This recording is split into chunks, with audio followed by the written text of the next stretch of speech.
last day of this conference. I hope everybody has had a great time. I know that Nashville has been such a phenomenal host, and we've seen so much and eaten some very, very hot chicken here. If you haven't had a chance to have that, it's pretty amazing. So we're here to talk about advocacy. Hopefully that is something that all of you do, and we have 4 warriors up here who have all been in the trenches on advocacy. So I'd like to introduce some of my new friends. Todd Knizik, who's the Executive Director of the Arts Services Initiative of Western New York, Inc. in Buffalo, New York. He's a lifelong resident of Buffalo, New York, and the founding Executive Director of Arts Service Initiative of Western New York, Inc. I have Eric Pryor, who's the Executive Director of the Center for Arts Education in New York. He's been the Executive Director since 2012. The Center for Arts Education is a leading arts and education organization in New York City for over 16 years and is dedicated to ensuring that all of New York City's 1.1 million school children have quality arts education as part of their K-12 education.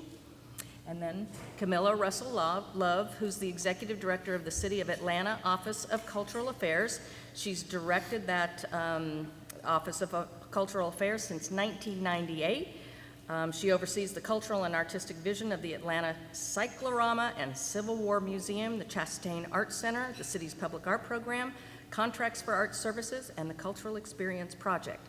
And I'm Jody Ulick. I'm the president of the Arts Council of Fort Worth and Tarrant County. So welcome. We're going to start off with Eric and I'm Todd. I was getting ready to go on. He was going to go for it. I'm going to start off with Todd and have him give you his presentation.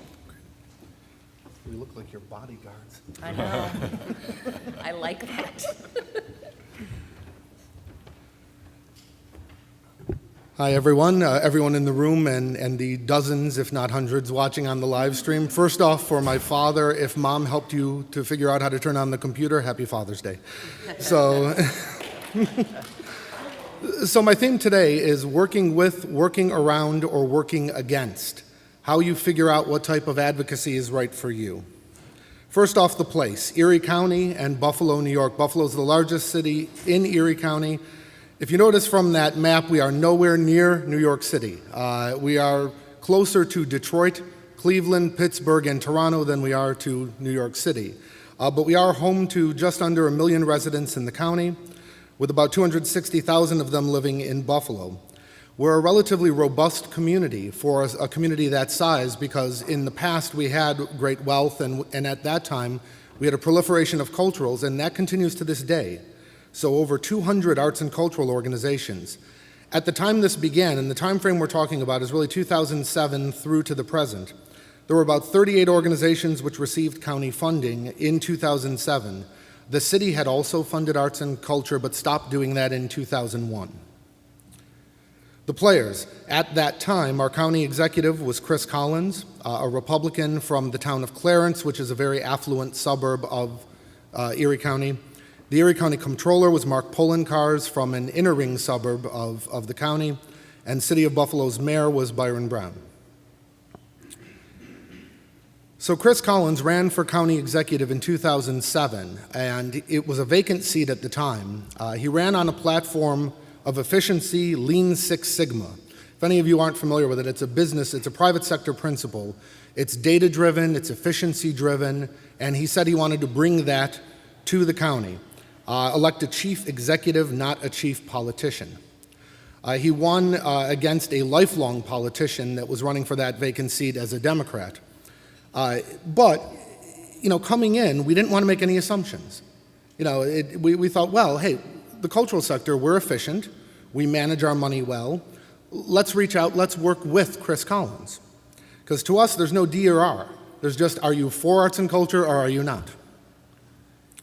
Right after his election, the Arts Council at the time hosted a reception for Mr. Collins as he was coming into office.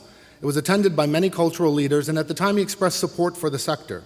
He talked about how we were going to have to prove ourselves and make sure that we were efficient with the investment of public funds, but he wasn't inherently against us, and we thought, well, this is great, let's keep working with this gentleman.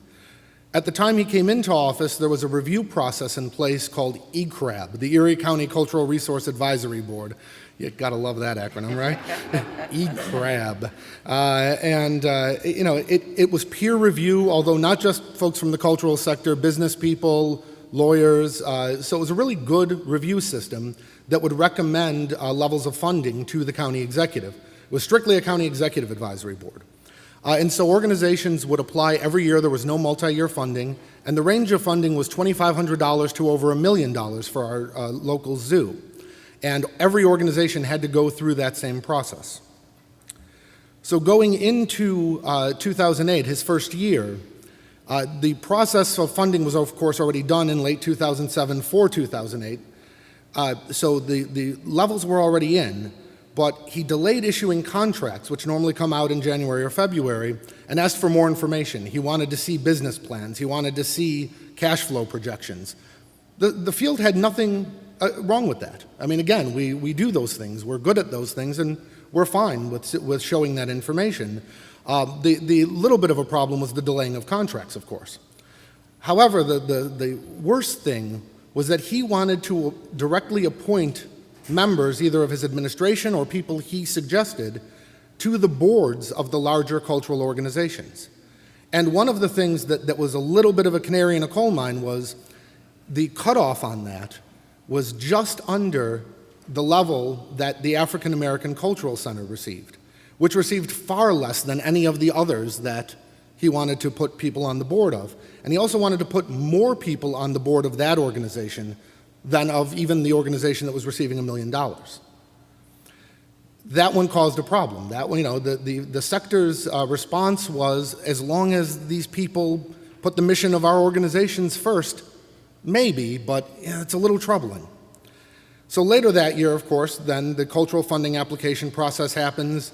Our wonderfully named ECCRAB makes its recommendations under the existing process. Collins didn't change anything that first year. Gave him the recommendations. Now, it's a recommending body, but by and large, the county executive, Democrat or Republican in the past, had always pretty much accepted those recommendations. Collins didn't. He started changing things. And when we were trying to figure out what he was changing, there was really no metrics, no data, no rationale behind it. And he wasn't just doing it to cultural, so he was starting to disinvest in city-based organizations. Health clinics, for instance. We have public health clinics in both the city and the suburbs. He was cutting the ones in the city, but not the ones in the suburbs. Same thing with a few other things, and the same thing with the arts. As you can see, an editorial cartoon in the Buffalo News at the time picked up on that relatively early. The state of the county is suburban. Not going to get into this entire slide, but it shows you that over the course of the next 3 successive years, Collins continued on this track. So after 2008, he decided to change the county review process and make it weigh very heavily on the management side and the fiscal side. The rumor was that he was doing that thinking that the cultural organizations, and some of what he said backed this up, thinking the cultural organizations weren't going to be strong at those things, and that was a way to disinvest. The problem was his hand-picked process, his hand-picked people serving on the board affirmed that the culturals were good at management and were fiscally responsible. And then he cut us further. And what he really started disinvesting in was any organization that provided free programming. The county itself is fairly affluent, but the city of Buffalo is between the 2nd and 4th poorest city in the United States, depending on the year that we're looking at. He didn't fund any theater organization. We have 24 producing theaters in Buffalo. It's surprisingly strong for a city of our size. He really began that disinvestment and was only investing in some of the larger ones that, as he said, were strong in cultural tourism, although when we didn't oppose his view, we asked for the data. We said, well, show us what metrics you use to determine that these are the 10 that are strongest in cultural tourism, because our own data showed otherwise. He never responded. So this data-driven person was not willing to share his data while asking us for even more data. His top 10, again, were ones that either were some of the larger ones that he thought were cultural tourism, or coincidentally, 1 or 2 organizations that were in suburban red Republican districts that were strong in supporting him. And finally, after ignoring the process, he simply disbanded the review process because he wasn't getting the response he wanted. And we heard that. We heard that from our peer organizations that tried to meet with him. We heard that from the review board. We even heard that privately from some members of his staff. They would present research to this data-driven individual, and if it didn't match his worldview, he'd simply ignore it. So what do? We tried working with him. We tried meeting with him constantly as a sector, as individuals. Well, let's try working around him. We have an Erie County legislature. The executive proposes the budget. The legislature has the ability to amend the budget. And that's a very key point.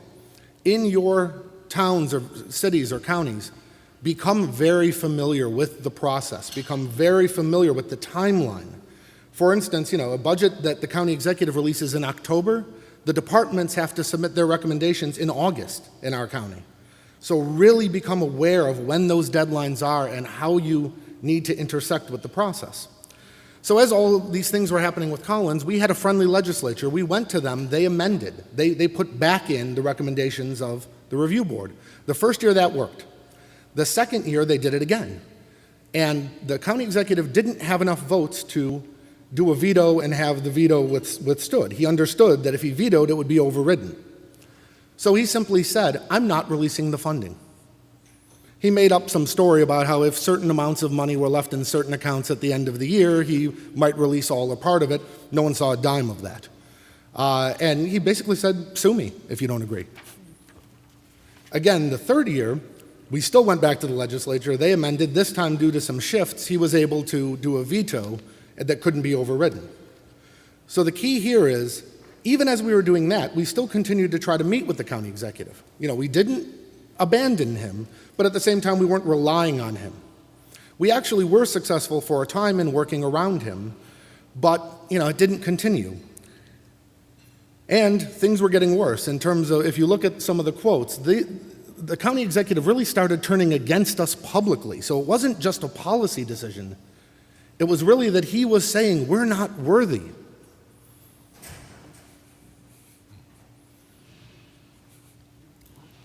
Subsidies, right? Good code word there. Oh, sorry about that. Needless to say, it's not positive, though, the part that you can't see. Remember the golden rule. He who has the gold makes the rule. That, ladies and gentlemen, is Chris Collins. And this was another editorial cartoon.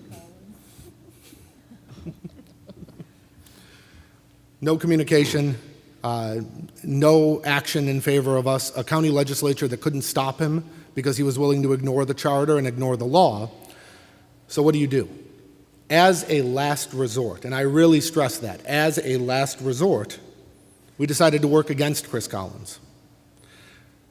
Formally, we continued to try to reach out. We continued to try to work. But privately, a couple of things were happening.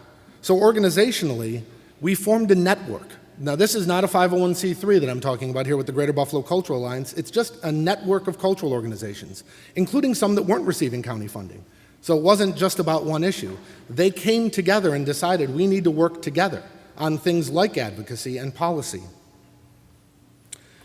We staged some protests outside of Old County Hall. We brought people out, and we actually tied it to a couple other quality of life issues like libraries and health clinics so that it really looked like there was some good presence there.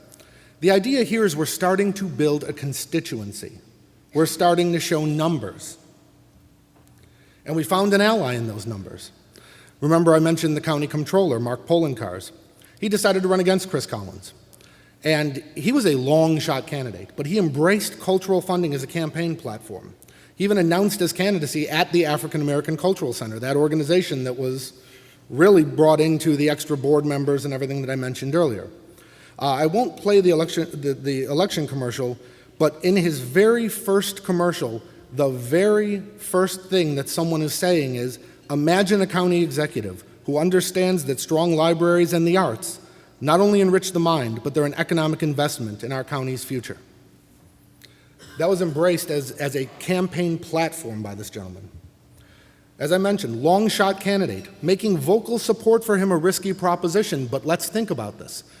What were we going to do? I mean, what was the county executive going to do? Was he going to cut our funding? He did that. Was he going to speak out against us? He did that. So it's really analyzing what more do we have to lose, and in this case, there was precious little more we had to lose. However, I did mention some organizations were still receiving funding. That Greater Buffalo Cultural Alliance, one of its early strengths was that it allowed people to sit out when they needed to sit out. So the ones that were receiving funding obviously couldn't speak vocally against that county executive because they did have something to lose.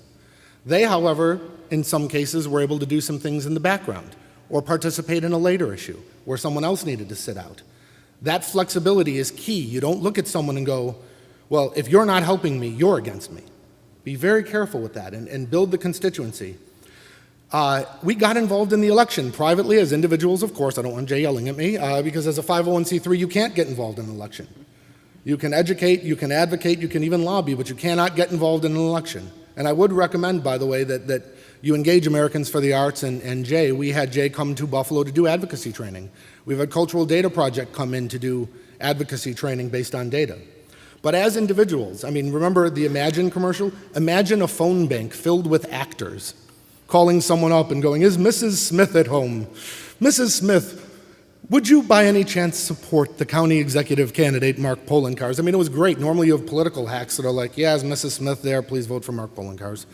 We had arts and cultural folks on the street getting out the vote.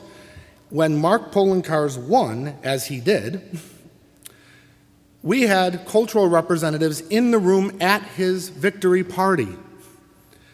Polenkars won with 53% of the vote.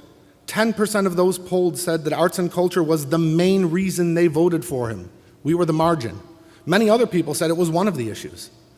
And you got to admit, this is pretty good. Look at that cartoon in the bottom corner. He's being erased by the arts community. That's strong. I mean, really. You know, it's a funny cartoon, but that's strong. That showed that we were being perceived as a constituency.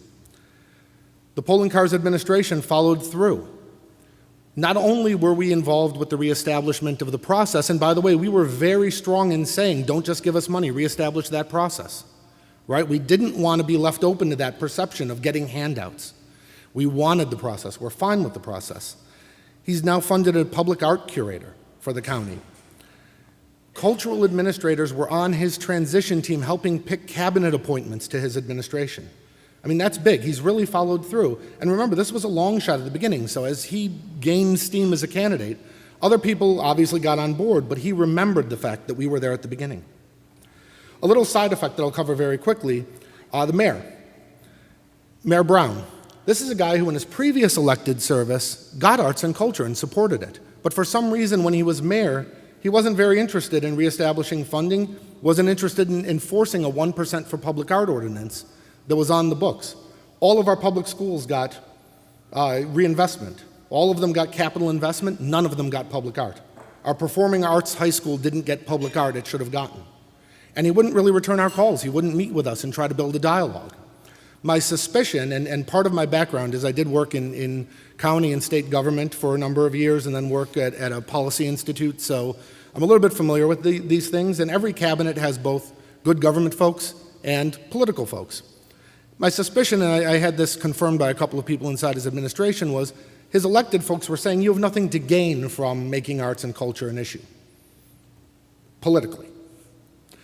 After we showed our power in that county executive race, and again, the mayor wasn't supporting arts and culture, that editorial cartoon came out. And by the way, this guy's not on our payroll. I mean, this is the Buffalo News editorial cartoonist.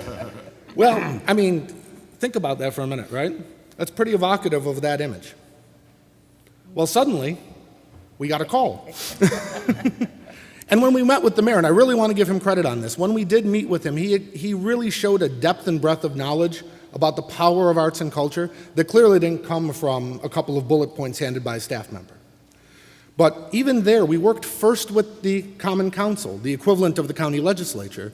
They first established funding when we weren't working with the mayor. Then we got the mayor to put the money in as well. We asked the Common Council to match it. They did.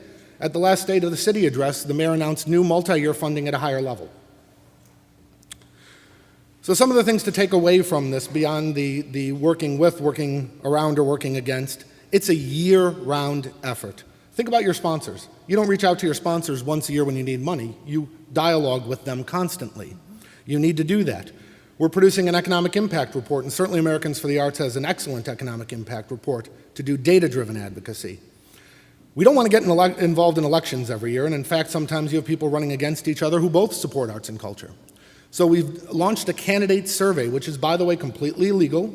Again, watch some of the questions and some of the things you're asking and don't rate the candidates. But we got our Art Voice, our weekly arts newspaper, to publish the results, making it one of the widest distributed candidate surveys in the community. This way, we let the candidates express their opinions on arts and culture, and again, it furthers that constituency idea.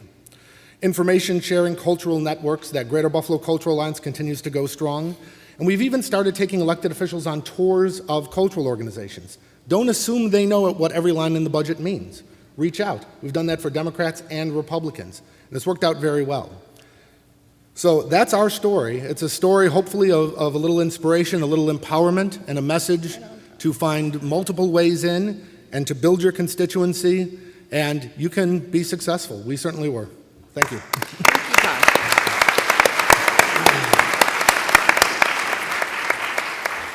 We're going to take questions at the end, so Eric. Right on time. Thank you. Good morning, everyone. Good morning. I'm going to get my PowerPoint up here so I'll have my little visual aid. Let me see. Good story. There we go. I'm a little visually, technologically literate here. Well, first let me start off by saying Happy Father's Day out there to all the dads, and thank you all for coming this morning. My name is Eric Pryor. I am the Executive Director of the Center for Arts Education. And at the center, to give you a little background about what we do, our mission is to stimulate and sustain the arts, all the arts disciplines. It's part of the curriculum for the New York City public school system. And it's a tall task considering we have 1.1 million students. If we were a major city, we'd be approximately the 7th largest. It's just our kids alone. So it's a tall task, and I think what's interesting about the center is that we do it through several means.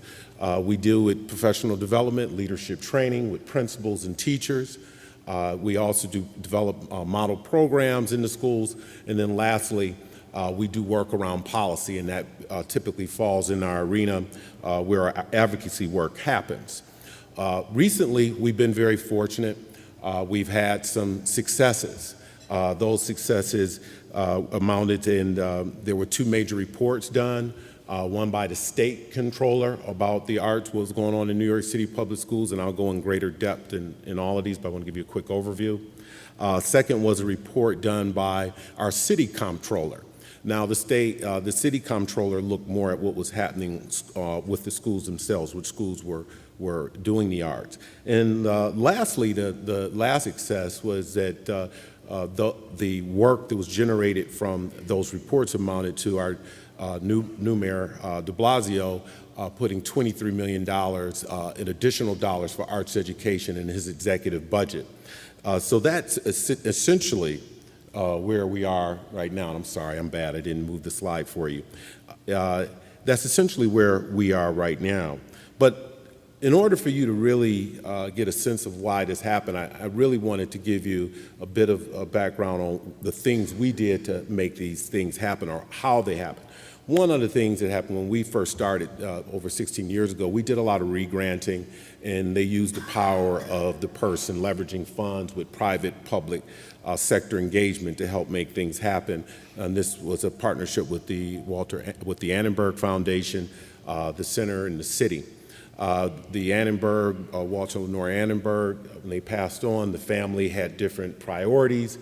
We didn't have money to give away anymore. So the question was, how do we still make certain that the kids of New York City, all of the children of New York City, are getting the arts as part of their K through 12 education? And I want to preface school day education. Oftentimes right now, a lot of things are happening around extended day, and that's across the country. But school day and extended day arts education, we look at it as differently, and the reason we look at it as differently, particularly when it comes to middle school students, and that's a big area of concern in education right now is middle school, is that after school, oftentimes kids self-select. We want arts during the school day because they have to be there during the school day, and we feel like for them to make informed decisions about taking part in an after-school program, because the arts are part of it, they need to understand what it is that the arts have to offer them. So we're not against after school, but it should be on top of and built as a complement to what's happening during the school day.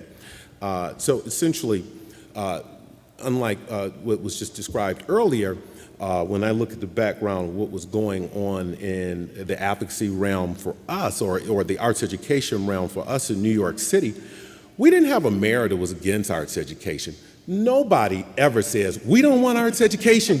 No arts education. It doesn't happen that way. What ends up happening is that, we sort of fall in the middle.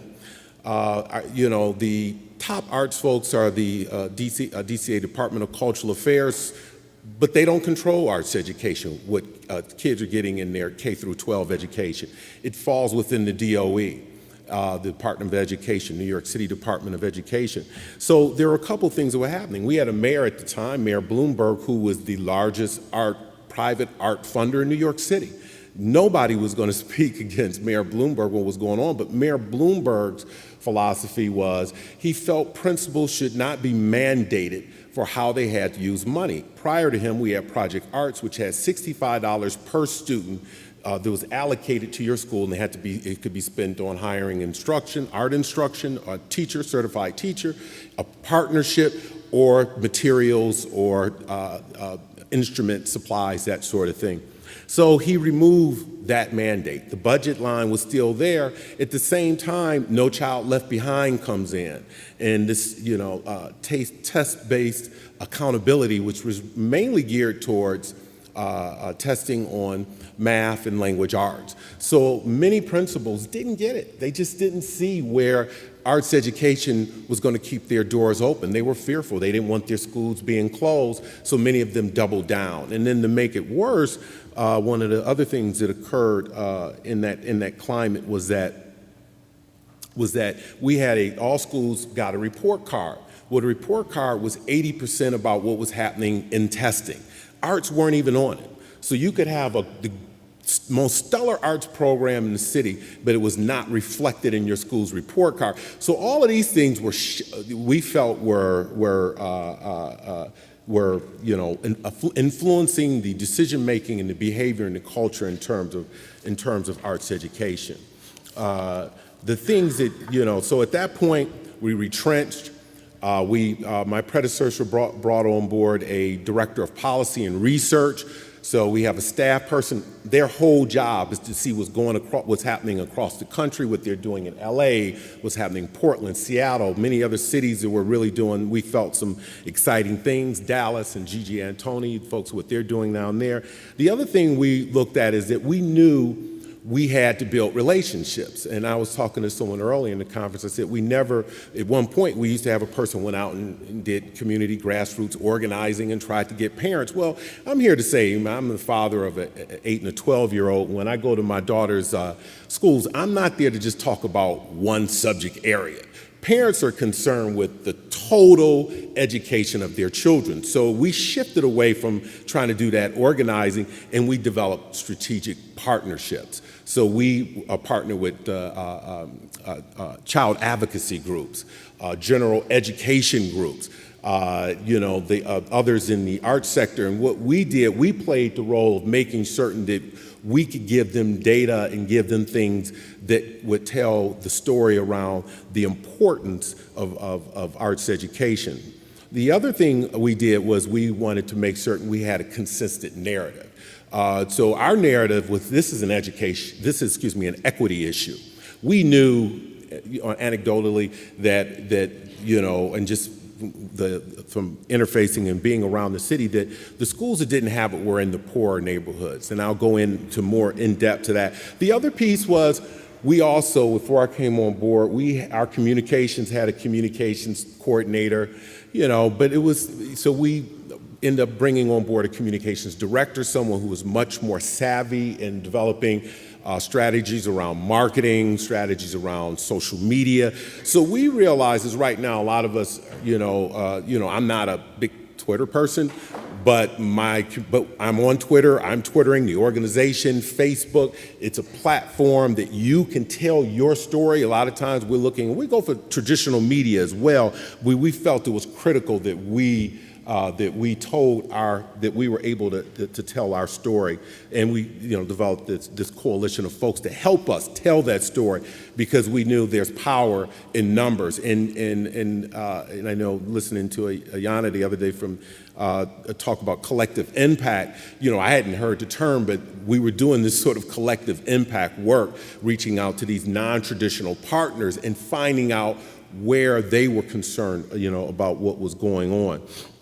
So we got to this point, 12 years passed. Mayor Bloomberg, many of you may have heard, we had term limits, 2 term limits. He was able to get a 3rd term limit, and they shifted and changed the laws where he could do that. But so finally, the 12 years is up, and this new opportunity comes. And the last thing I'd say that's important is persistence. The persistence in what you do and keeping. So all that over that 12 years, we're talking to different people and about this issue and really framing it.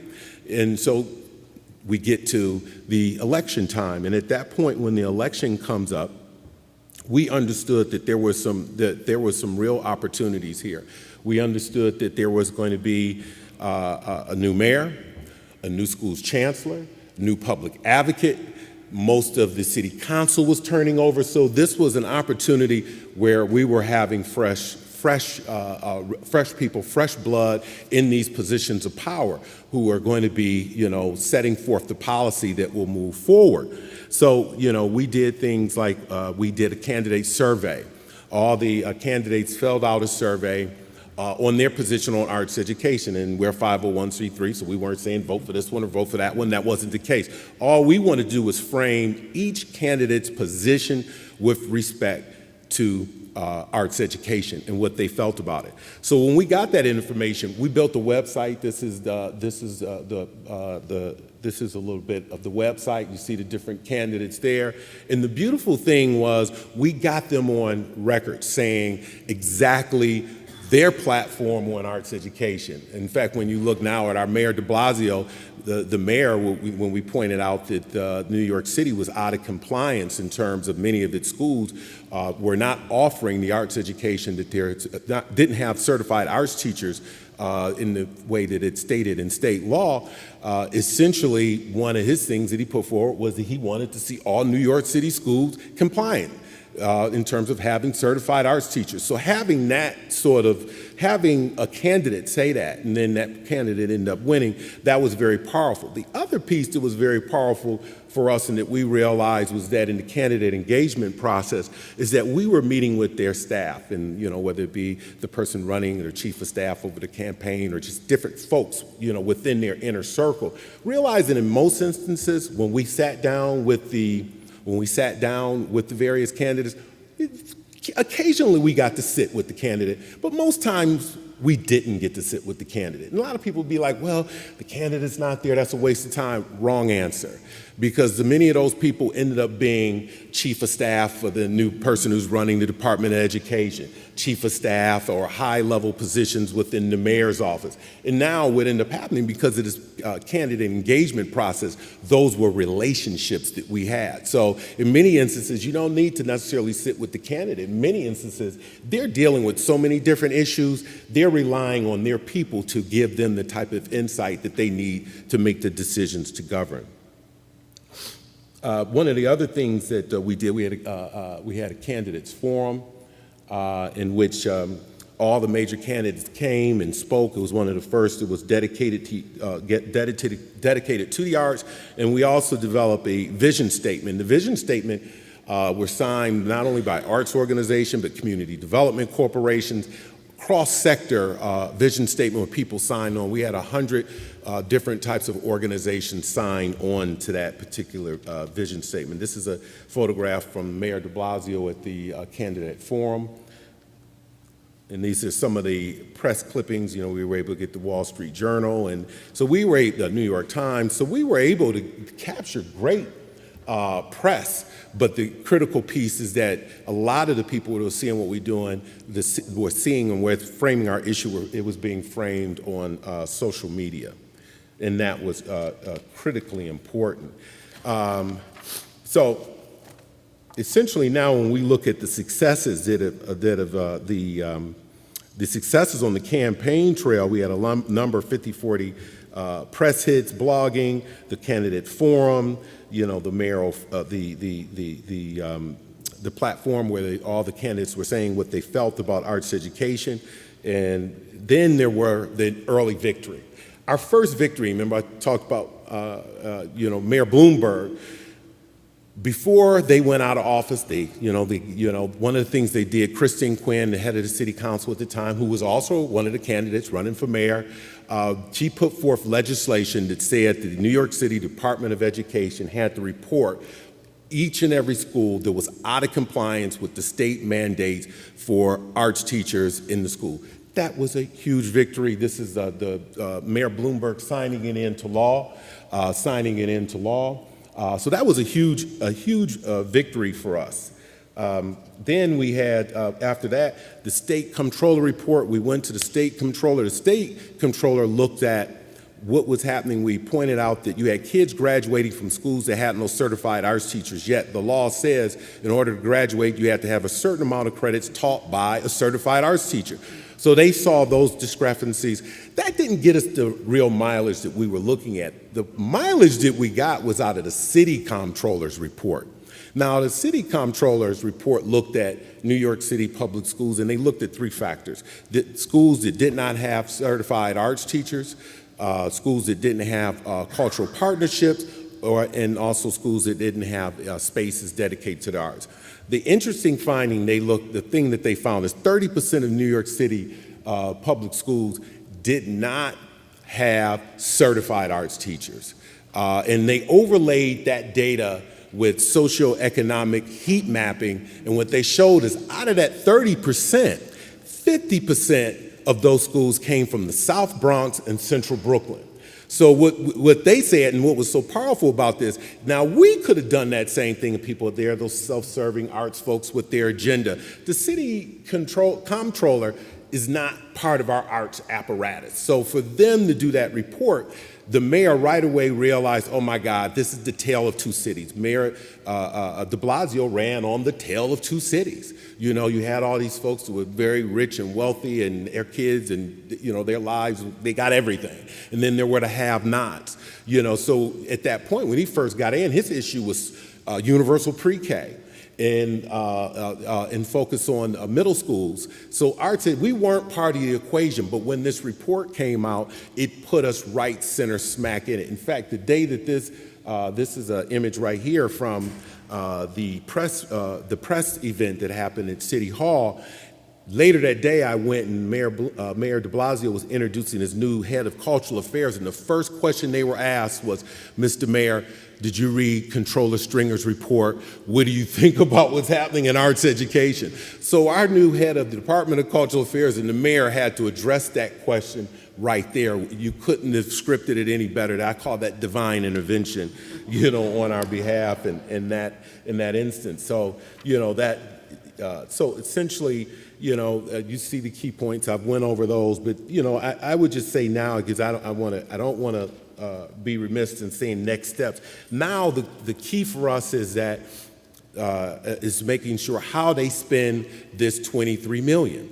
In the New York City system, you spread that across the whole system, it's not going to do anything. So we're working with them, working with the administration and trying to give them recommendations to make certain you target these schools in these low-income areas that don't have the arts.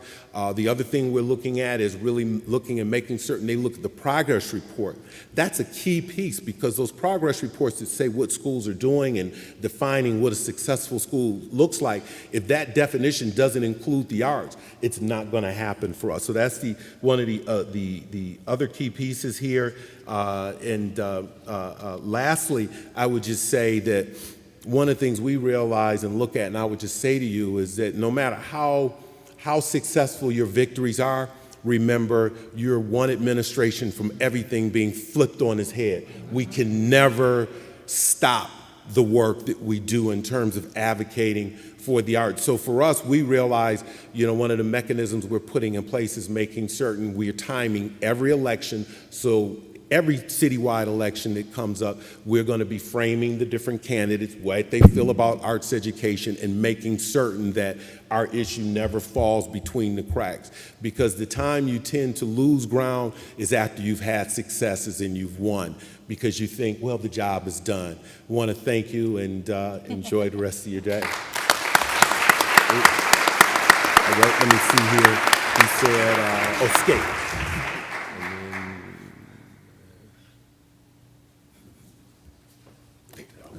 I hate technology. I love it, but I hate it. All right. This is going to be interesting. All right, let me figure out how to do this. Right there.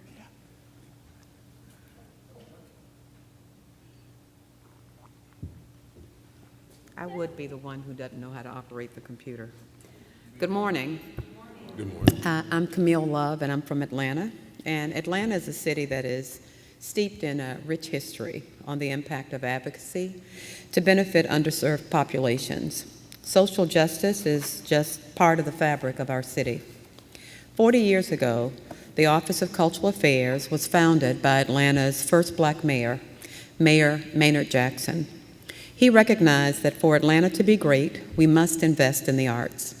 Under Mayor Jackson's leadership, Atlanta began making grants to support the arts and founded the Atlanta Jazz Festival, the country's largest free jazz festival. Our legacy is also told by our investment in arts education. In 2005, we started a field trip program with the idea that every Atlanta public school student deserved a chance to be enriched by experiences at Atlanta's premier cultural institutions. Through the Cultural Experience Project, we partner with local organizations and donors to send students on a cultural field trip each year at no cost to the students or to the schools. The purpose and learning outcomes of the initiatives are to further student understanding of art and culture, to increase students' exposure and knowledge of art and cultural institutions, and to enrich students' education beyond the walls of the classroom and reinforce the Common Core standards.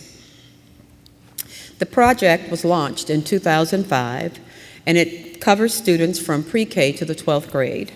In the first 9 years, over 300,000 students' admissions to over 20 arts and cultural venues has occurred. $500,000 a year is funded through generous partnerships and donations. And locations this year included 4 college campuses. For those of you that are interested, this slide has details about the school district. The city of Atlanta is the anchor to a larger 20-county region. While the regional population is over 5 million, the population within the city is about 420,000. The enrollment in Atlanta public schools is relatively small compared to our sister cities. There are about 50,000 students in the Atlanta public school system. By using a district-wide approach, we reach students year after year, even if students transfer within the district. This approach is especially important given the 30% mobility rate. That means that 30% of students attend more than one school in the course of 1 year. With 70% of principals in their positions for under 2 years, it is difficult for our cultural partners to maintain the relationships that turn into long-term residencies or partnerships with a neighborhood school. How many of you have heard anything about the Atlanta Public Schools in the news in the last few years? Well, if you've read about the turmoil and the drama in the New York Times, the Washington Post, the Wall Street Journal, and a number of other publications, you can get a sense of the disruption that adult problems have created for Atlanta's children. We act as a middleman between the cultural community and the Atlanta Public Schools, because if not us, then who? The Cultural Experience Project makes it so that no matter what is going on at home, in the neighborhood, or at school. Students have access to artistic excellence that is to be found in our great city. Schools in crisis are not easy to work with, but you know that art organizations are not always easy to work with either. We expect people to come to us at the time we set, knowing when it's appropriate to clap or talk or eat or drink or tweet. There are a lot of perceived barriers to being an arts patron in this world. I mean, this conference this weekend has explored themes including embracing diversity, reinvention and sustainability, and supply and demand. So, how does this tie into advocacy? If an advocate is a champion of a cause or an idea, then the Cultural Experience Project is all about creating advocates for arts and arts education. Elected officials have a tangible way to connect to the arts and see the direct impact of our cultural organizations have on youth and in their districts. These same elected officials set the general fund budget that determines how much we have to grant to arts organizations. And so here you'll see some of our elected officials. That's me there.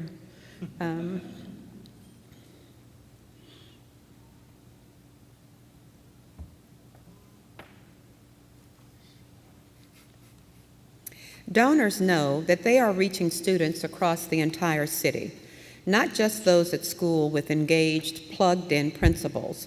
The program isn't possible without our champions for the arts.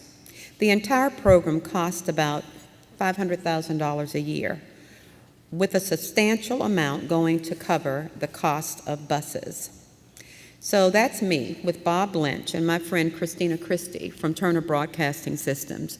We were really glad to nominate them for the Business Partners in the Arts Award because they have sustained for the past 9 years at least $200,000 a year to pay for the actual transportation of these students to the Cultural Experience Project, because we know that some kids don't even have the cost of the bus. Cultural partners regularly use language in grant applications that they are building the audience of tomorrow and are committed to reaching diverse audiences. There was a report that came out a few years ago, I think out of Dallas, that found that arts programs were benefiting the same students over and over again. By working across the district, our cultural partners reach all students, even those at difficult schools.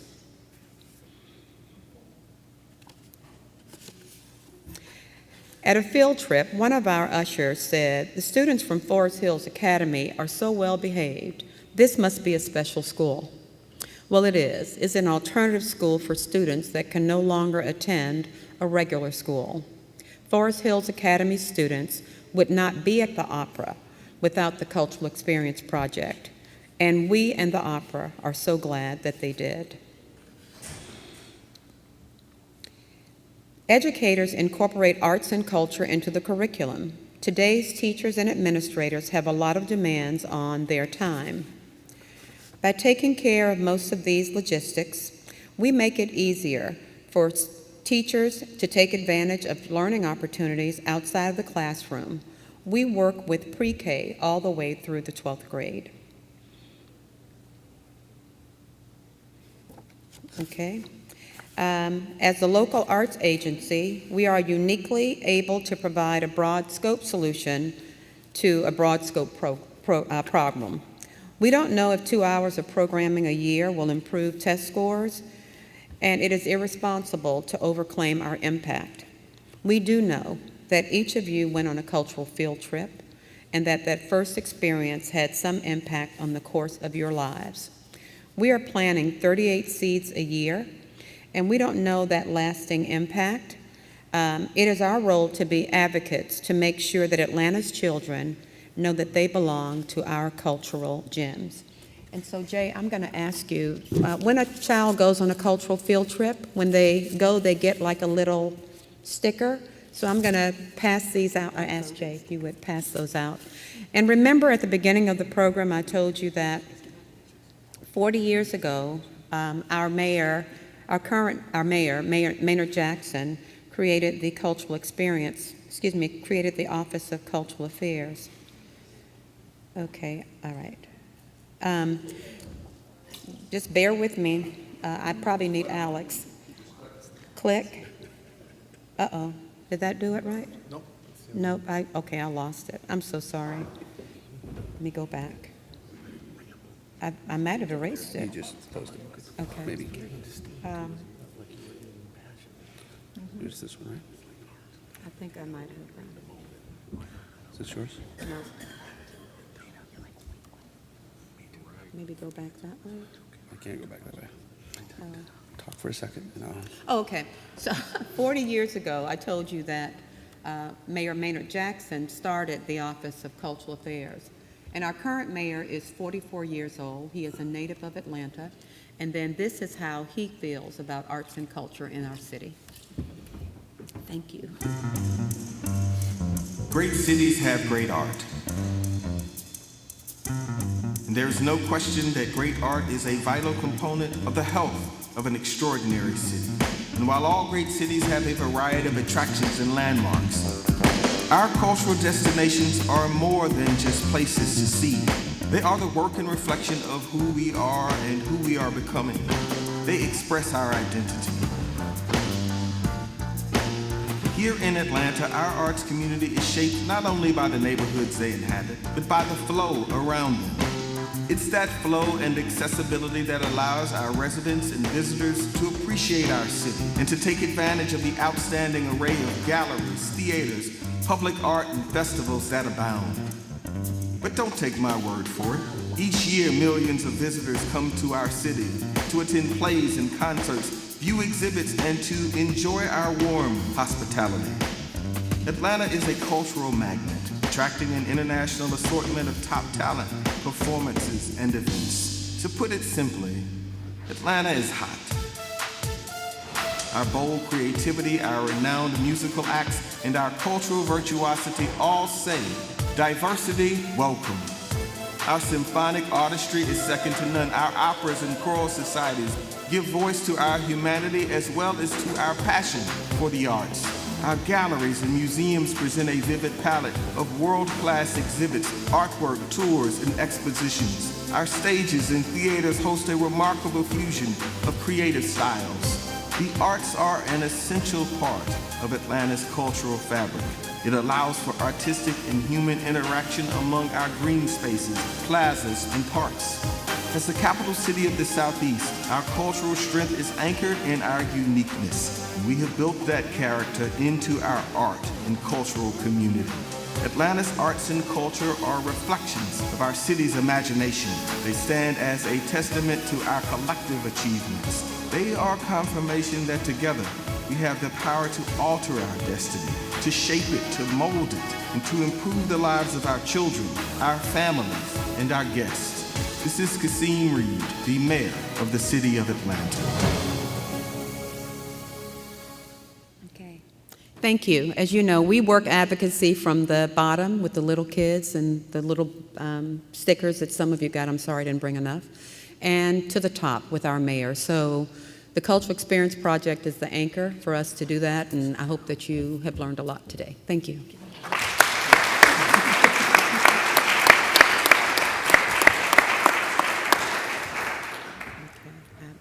I've really screwed this up now, Jay. You're going to have to come back. I don't know how to fix it. Oh, let me get my glasses first. Technology. I'm not alone. Yeah, they really didn't balance this panel well. Every one of us was pushing one down.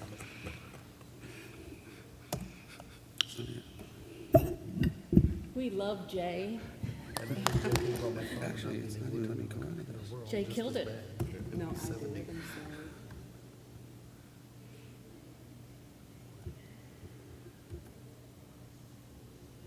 Yeah, bring Jay in for advocacy training, but not for technical support. That's right. There you go. So good afternoon. Good morning. How are you all? This is the story. Oh, wait. This is the technology part. Up. Up, up. No, Bobby. None of that far up. Right there next to the 35%. Hell, which one? Move over one more, move over one more. Right there where it says slideshow. Got There it. you go.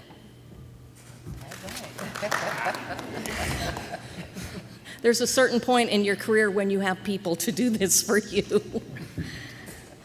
So this is a story in Fort Worth, Texas. And I will kind of give you a very, very quick background and go through this. We hope to give you all some time for questions at the end. When do you start your advocacy? And that is yesterday. You need, as soon as you get into a position, you need to get to know who your policymakers are. You need to know your community.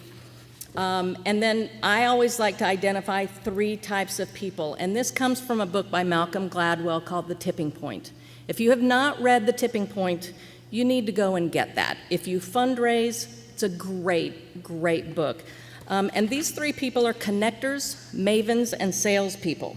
Your connectors are people in the community who know large numbers of people and who are in the habit of making introductions. If you need a connection, they're the ones that are going to get you from A to Z.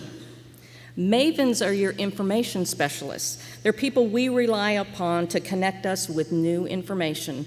And very important on this is your salespeople.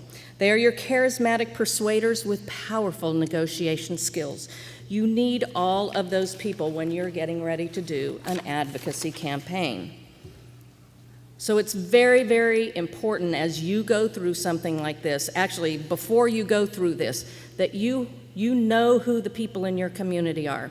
When I first came to Fort Worth, and I've been there about 6.5 years, I spent my first 6 months doing nothing but meeting people. I met every person who would possibly meet with me, executive directors, council members, mayor. I literally got to know my community. We were not in crises at that time. Too many moving parts here. And then the crisis happens. So as a background, here's the story. We had several years of progressive reductions in our budget. We could not advocate or fight for that at any point because libraries were being closed, pools were being closed. In Fort Worth, they actually even reduced some police and fire. So I will tell you that my arts organizations kept saying, when are we going to fight for this? And the answer was, we can't. When they are reducing police and fire, you can't fight that. So don't try. But then things were starting to get a little bit better. And in fact, the morning that I got the phone call, I was preparing for Randy Cohen's visit. He was going to be there in 1 week from that day. And he was going to be presenting our economic impact report from Americans for the Arts. It was happy days, everything was good. And I had actually been notified by the city that there would be no reduction in funding.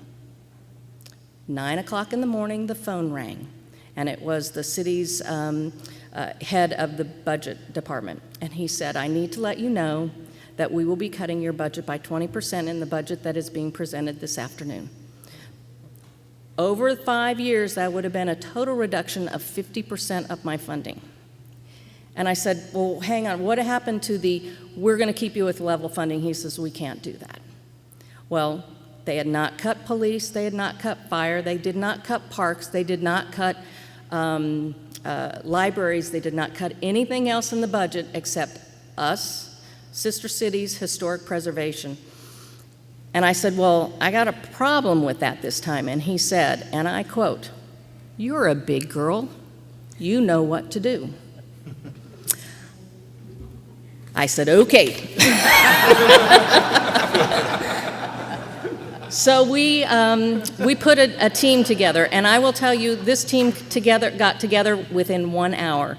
In 1 hour, I had my core team.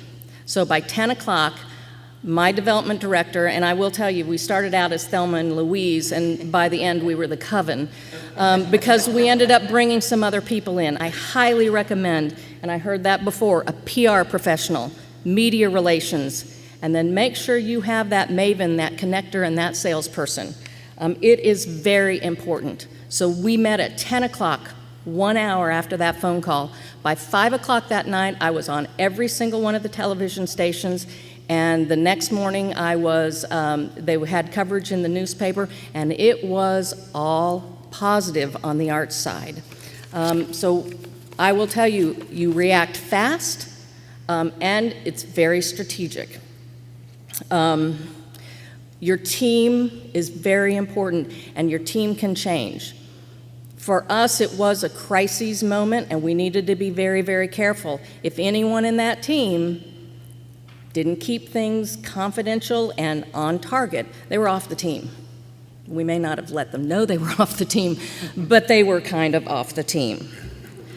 So ultimately, when you sat down, you had to make it very, very clear, what do you want? And so the team sat down, and we figured out what we wanted to do was to essentially get our budget put back into place. I mean, at first it was just like no budget cuts, and later it got even more than that, which was, we'd like to have our budget back. Make sure that you are strategic, that you back up your research, and you get clear talking points. Your media relations person can help you with that. Make sure the policymakers that you're working with that support you have the argument, because they're the ones that are going to be up there arguing and helping you out.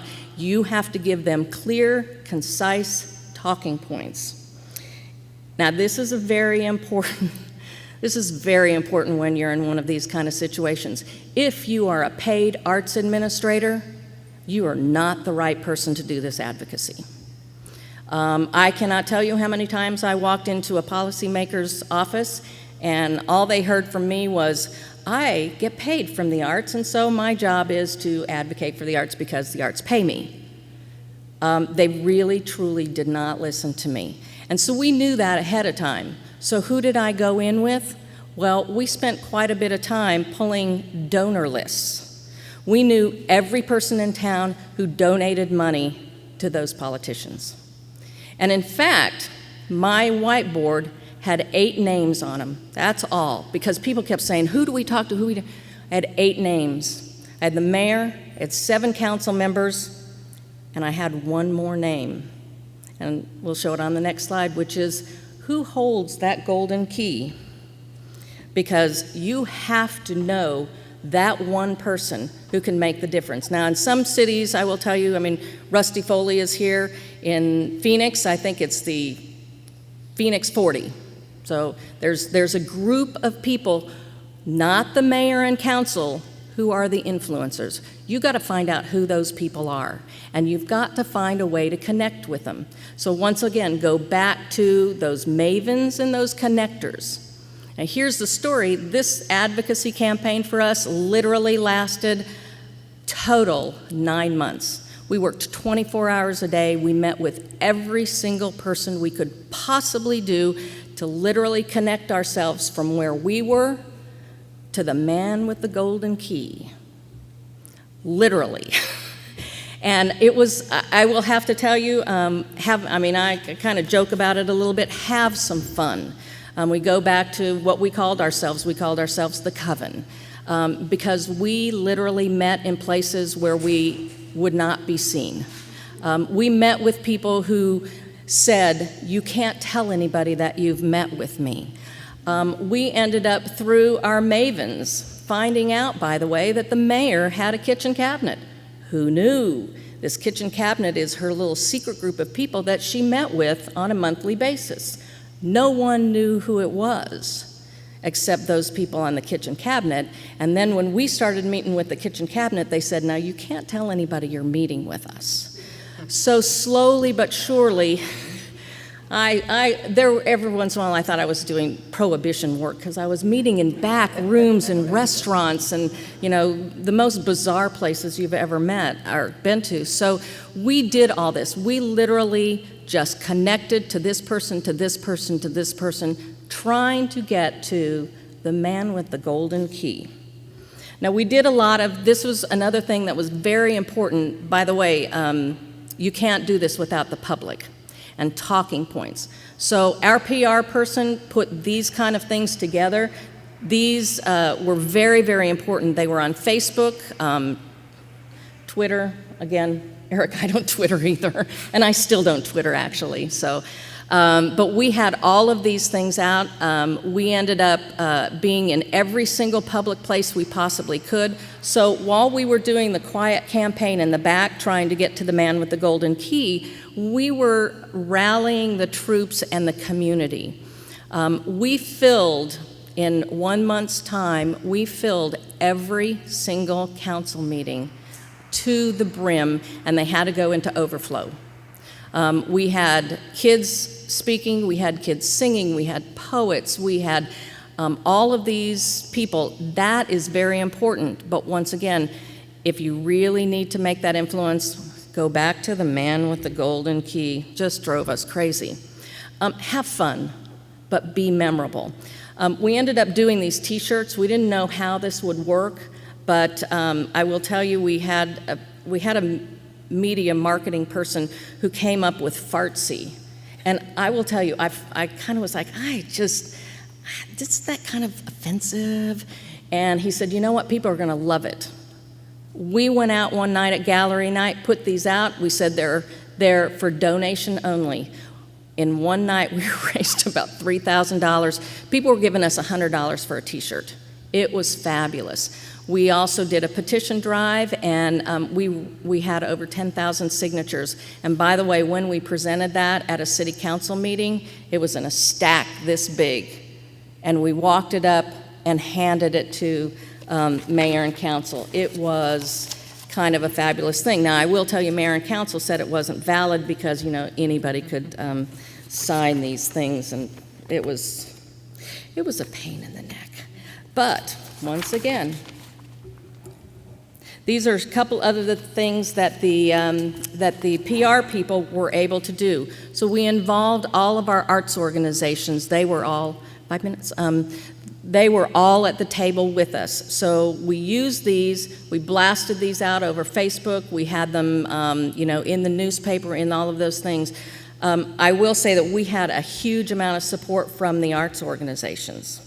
This is another one of our groups, Kids Who Care, which is a children's theater training. Kids Who Care, they showed up one day before a city council meeting and sang out on the steps of the city hall. You need to really get out there and advocate. Do all of these things. Letter and email campaigns are huge. Citizen petition.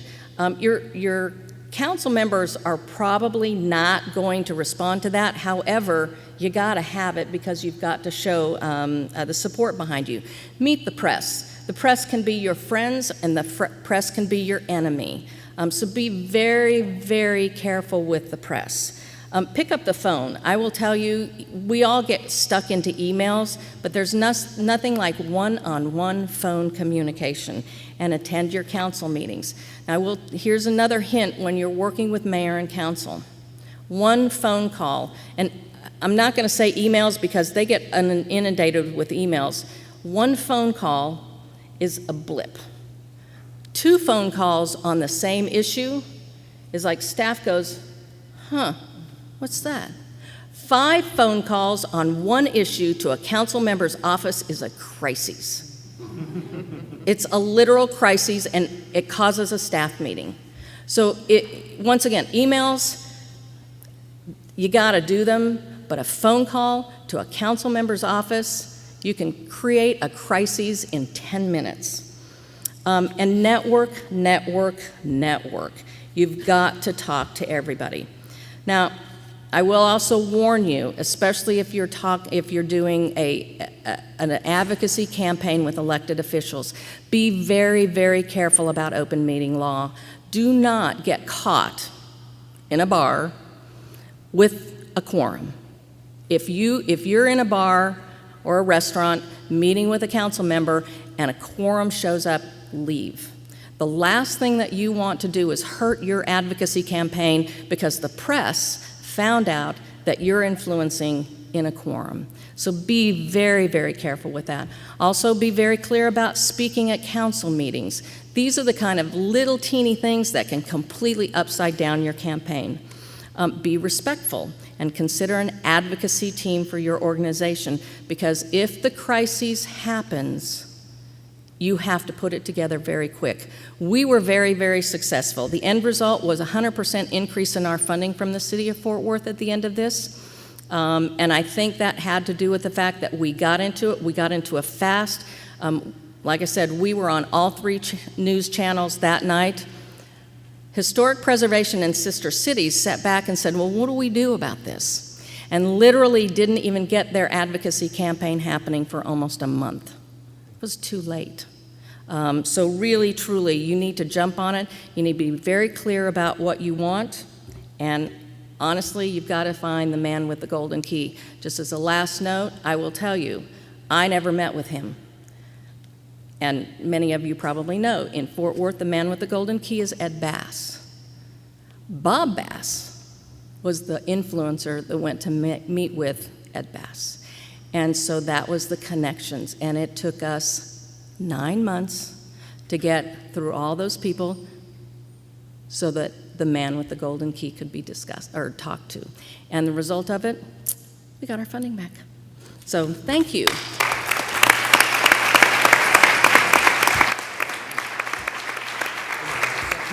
Escape. So we have time, I think, for questions, and you've got 4 advocacy experts here, so hands up, give us a question. Way in the back. And please come to the And mic. there's a mic right here.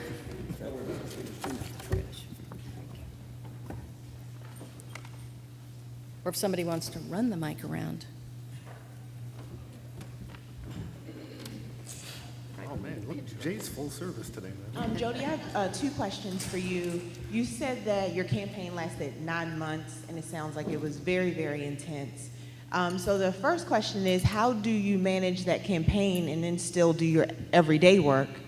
And my second question is, after you win and accomplish what you're trying to accomplish, how do you continue advocacy on another issue? What happens with your advocacy and the team you've set up at that point? I would have to say you keep your job going because coffee. I mean, we literally, so much, and I have a fabulous staff, and you may need something like that in a crisis. If I had not had the staff that I had in place, I'm not sure that we would have been able to be as successful. So I, honest to God, commend my staff for being there, for being flexible, and really following through with things. Our advocacy effort never ends. We got the increase in funding just about a year ago. I meet with my city council members every 6 months, not because I want something from them, but just because it's just what we do. We're in the process of doing a cultural plan right now, and I don't know if there's any cultural planners in here. It's lovely to be doing a cultural plan, but here's what a cultural plan does for me. It opens doors that I can't normally go through. And so I'm constantly going through those doors with my message, but I use a different way to get into it. So advocacy never ends. And one additional thought on that. I mentioned our network that we built. And that's one way that you can go back and do your job. At the time that a lot of this was happening, Art Services Initiative wasn't yet around. We actually had an arts council in the community that was ineffective and dying off. And so that Greater Buffalo Cultural Alliance came together, and now everyone takes a piece of the work. You come together to coordinate it, but I was running 2 different nonprofit organizations at the time, each half-time, which obviously are more than half-time. But I could go back and do 1 press release, or I could go back and at least inform my colleagues, because I had worked in government, how that process worked. Someone else would take another piece of it, someone else would take another piece of it. And so by building that network, no one person gets completely overwhelmed. It also allows for what I mentioned, for people to sit out when they need to, for people to come in. If there's a change in leadership, you can weather that. And I will mention, in terms of building the constituency and the network, I agree to some extent what you said, but I think staff have a place. I mean, certainly the practitioners, if you think of economic development sectors, it's always the leaders of those sectors who are advocating. But it's also it's your staff, but it's also your board members, it's your patrons, it's your volunteers. It brings a lot of people to the table. One note of caution on that, you can't always assume, though, that there's going to be universal acceptance of any one of your issues. We actually found board members on some of our culturals who actually didn't disagree with the idea that there was going to be less public funding for the arts. That's why they were serving on a board, because they believed in private development of funding for the arts, and that's how they were helping. And so there's not necessarily universal acceptance, but by building that network, you can really piece off parts of the work, but you do need some strong coordinators up top. And one thing I will add, because you've got two that did advocacy by crises, once you win one of those, there's a little bit of fear out there about you, which helps a lot the next time something comes, because they're liable not to try something like that again. Next. Okay, I'll ask a question. So both Todd and Eric, you talked about your 501c3 groups, and you got involved in elections. So can you tell me what a 501c3 can and cannot do? This appears to be a quiz from the gentleman who teaches this from Americans for the Arts. Why, yes, Jay, I'd be happy to. Thank you, Todd. So I'm actually paraphrasing the gentleman who asked the question, that there's a spectrum of education, advocacy, lobbying, and electioneering. And to jump all the way to the electioneering part, which is what you can't do, you can't use your organization's funds for an election. You can't use your organization's resources for an election. So, and I would even watch things like your Facebook page. If your Facebook page, your personal Facebook page, is established with your work email, don't use it. Don't make a phone call from your office on a campaign, on supporting a candidate, right? You can support an issue. You know, that's lobbying. You can say, hey, this cultural funding, you should support it in the budget. There's certain limits on how much time you can spend doing things like that, but when it comes time to advocate for a particular candidate or a particular elected official, that crosses from advocacy into electioneering. That's when you need to be careful. You need to do it on your own time, on your own dime. But you are allowed to do it. I mean, and that's the big myth. You are allowed to do that as an individual. You are allowed to support candidates. You are allowed to put a lawn sign on your house. Now, you also have to consider, should you do it? First off, do you have a board that if it comes back to them, you know, we actually, one of the people on our board now is a personal friend of that county executive. And you know, he supports the arts, you know, in different ways and for different reasons, but he's on our board. And so you can't assume that everyone on your board is going to think it's a good idea to be involved in these things. You know, what the public perception is going to be, what the press perception is going to be. And again, as I mentioned, I really want to stress this, getting involved in that race was a last resort. It was really something where we felt we had exhausted all other avenues. And now we get people coming to us saying, support our candidacy, right? Because they saw the power that we had. And we generally don't do that now. We don't continue to get involved in races every year. What we do now is that candidate survey so that they can express their own views. And that's legal to do as an organization. So now we found a way to, quote unquote, support, right, by simply disseminating information. Can I ask, are there any municipal employees here, government employees? Well, that's a whole other thing. So, and that's an entirely different thing. At one point I said that the only way that they could quiet me up was to hire me as a city employee. You all have a very, very different road to go down in terms of what you can and can't do in terms of advocating. So that network is so much more important to you all because even more restrictive than this, you can't even put signs in your yard. So you have to be very, very careful how you do that as a city employee. But not to say that you're not a citizen of the city that you live in and that you don't vote and that you can use that muscle outside of that. But yes, you do have to be very, very careful as a city employee and oftentimes don't have the immediate access to your policymakers. But if you think that I was not involved in, you know, any kind of an initiative when I was a city employee, you would be crazy. You volunteer. Yes, you do. I would also add on the 501c3 side with the surveys that you do, You can educate people with those surveys, but one of the things we have a public affairs consultant that works with us, and you have to make certain that every candidate gets that survey, no matter how big a quack you think they might be. And we get some folks that have run in New York's mayor's race that don't have a chance in heck to win, but ultimately we still had to send them the survey. And even when you saw the website, all of their photographs were equal. Nobody's bigger, no one's smaller, making certain that everything was level. Now, if people choose not to respond, that's up to them, but you really have to make certain that you reach out to everyone.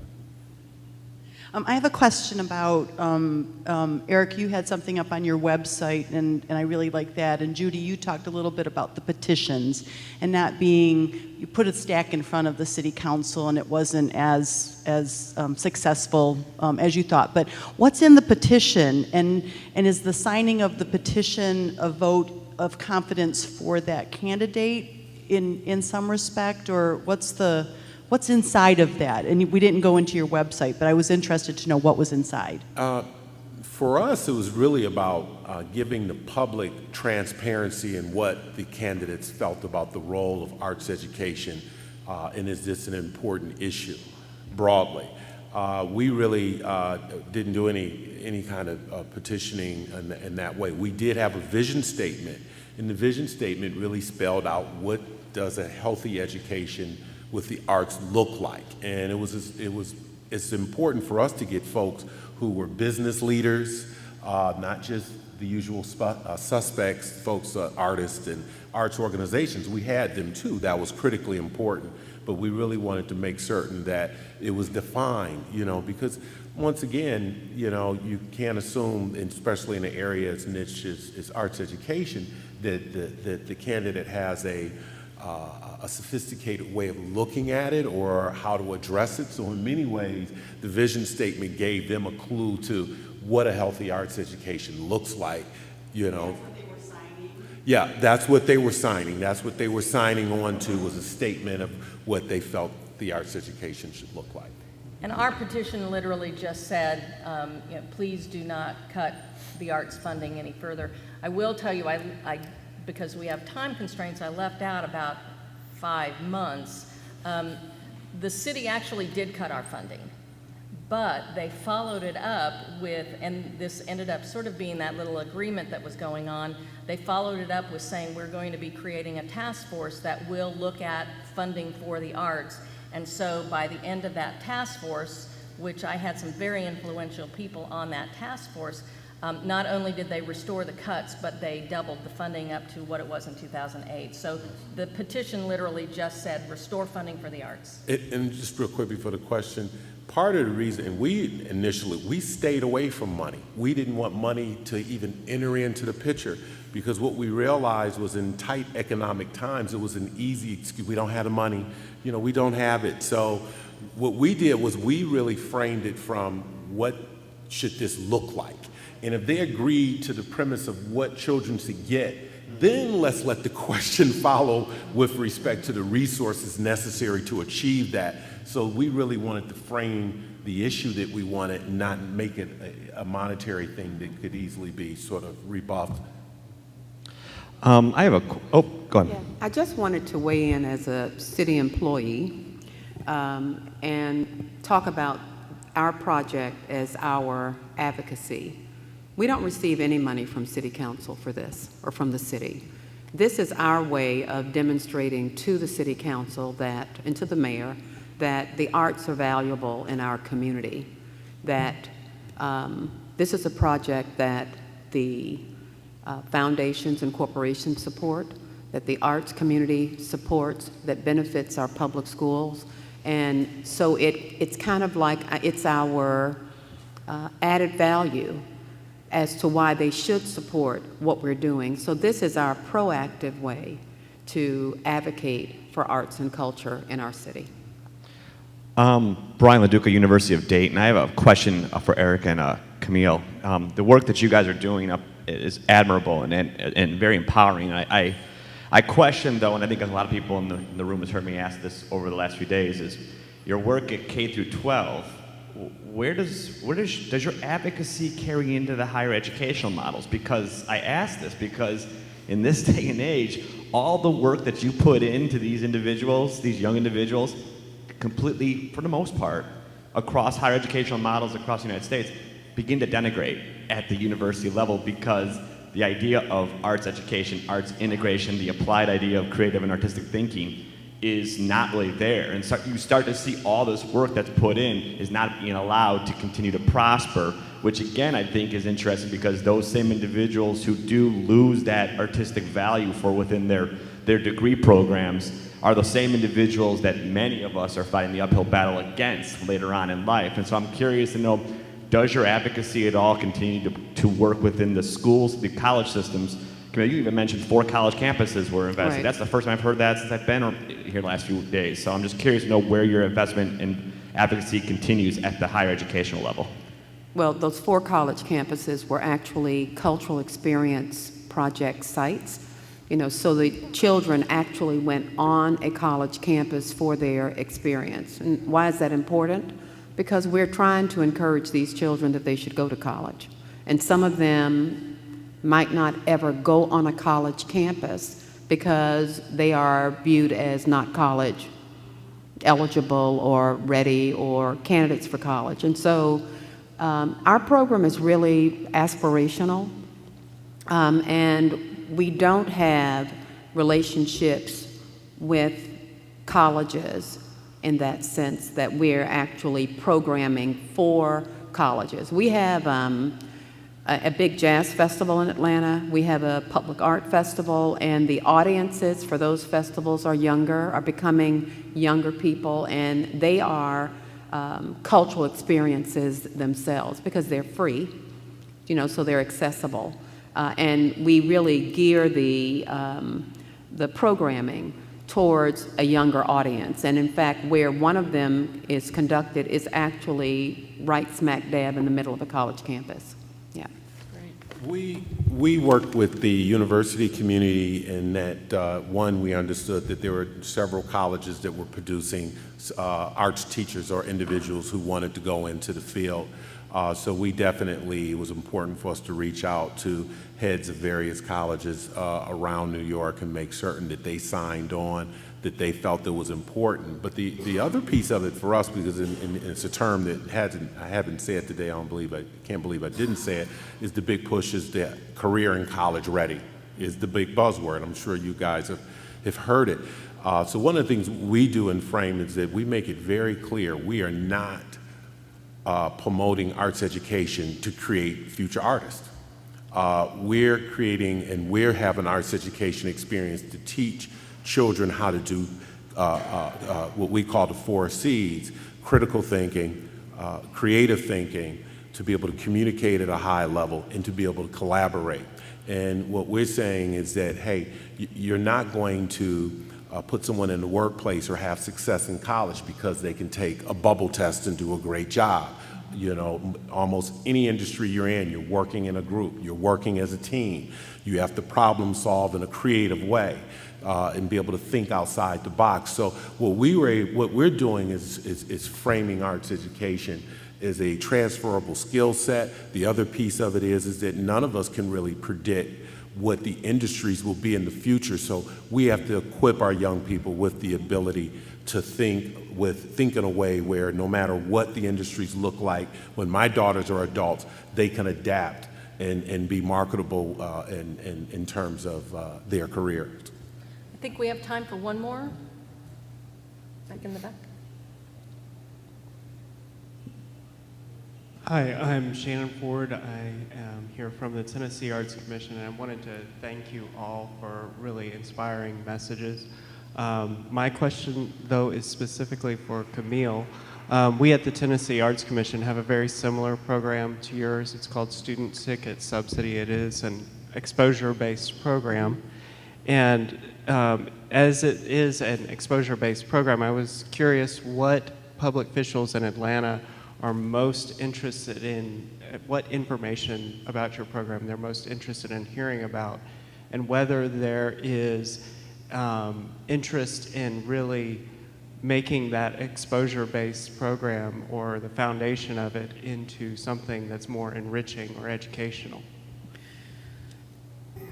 I would say that every city council person and the mayor, they're all interested because this program affects every child in the Atlanta public school system. So it reaches every constituent's household that has children. So, and it is exposure-based because we feel that where arts education is very, very important, we also think that for some of these children, just the exposure to the arts is maybe a spark. You know, I don't know about you all, but I can remember my first cultural experience.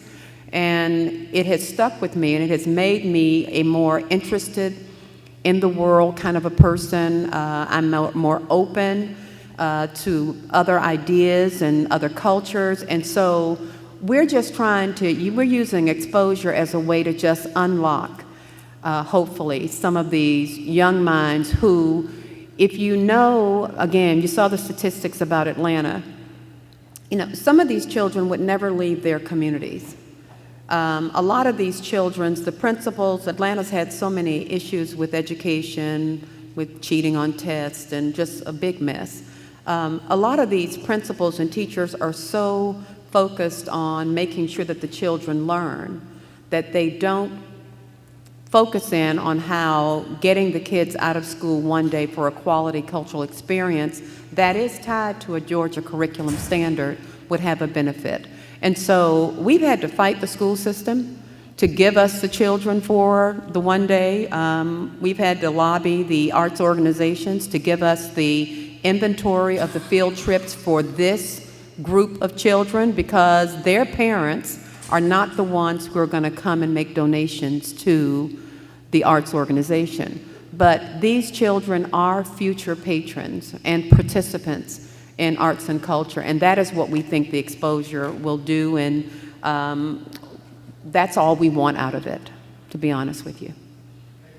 Well, I want to thank the panel today for everything that they've done, and want to thank all you all because you're sort of the soldiers out there in the community making the arts happen and making it better for all of us. And safe trip home for all of you that are leaving today, and if you're not leaving today, enjoy the rest of Nashville, and thank you all so much.